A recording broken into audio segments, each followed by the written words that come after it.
తెచ్చి పక్కన పెడుతూ తల్లి దగ్గరకు వెళ్తుంది. రోజా పక్కన బయటకు తొంగి చూసి, అమ్మ పక్కన చెట్టు దగ్గర అంతలో అన్నం కూరలు ఇంకెవరు పక్కన పాల్గొన్నారు. అలా పారవేయడం ఎందుకు? ఫంక్షన్ కోసం ఎక్కువగా వండుతారు, అప్పుడు తక్కువగా వస్తాయి. మిగిలిన ఆహార పదార్థాలను అట్లా బయట పారేస్తారు.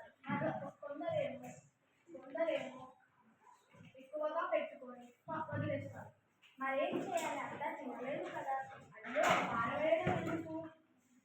మన కాలనీలో ఎంతో మంది పుస్తకాలు పేదవాళ్ళు ఉన్నారు కదా, వాళ్ళని పిలిచి పెట్టచ్చు. లేదా రోజు పుస్తకాలు తిరుగుతారు, వాళ్ళనైనా పిలిచి పెట్టచ్చు. అనవసరంగా వృధా చేయదు. అమ్మ, వృధా అంటే ఏంటి?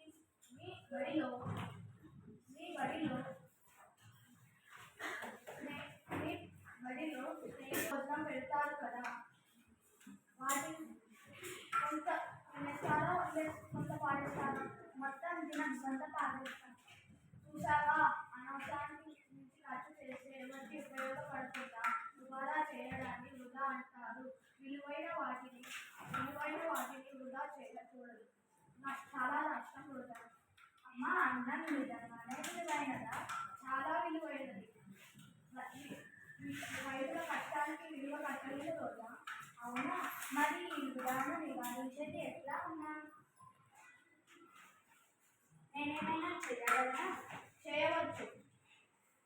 మీ బడిలో స్నేహితులందరికీ వృధా గురించి చెప్పి అవసరమైనంత చర్చించుకునేలా ప్రయత్నించవచ్చు.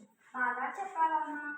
నేను రేపటి నుండి మా స్నేహితులందరికీ విషయాన్ని చెప్పి అందరినీ మార్చుతాను.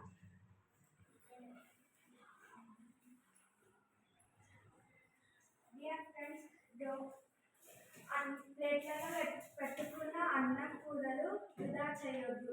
ధన్యవాదాలు.